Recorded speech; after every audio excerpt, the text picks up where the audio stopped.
As global financial crisis continues to grab international headlines, attention is beginning to turn to how African economies and more vulnerable citizens will be affected by the economic downturn.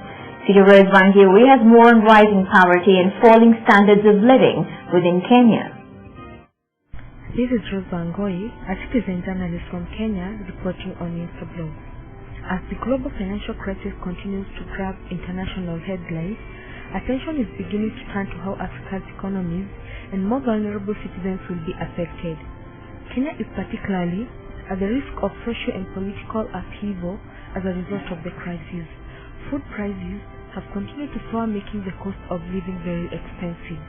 A recent report by the Economic Intelligence Unit has suggested that even in Africa, there are regions or countries that will be more affected by the crisis than others.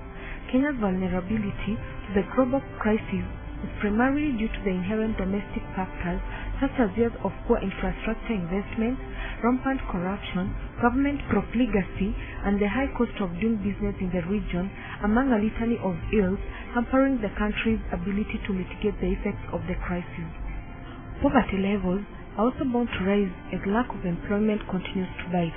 Thousands might also lose jobs as foreign firms contemplate on closing down due to the recession that has affected their operations. Those living in rural areas are the most affected as the country faces famine due to inadequate rainfall in the last 2 years, since they solely depend on their farm products for upkeep. If you want your voice to be heard by millions, let Instablogs be your choice. You can contact us at cj@instablogs.com.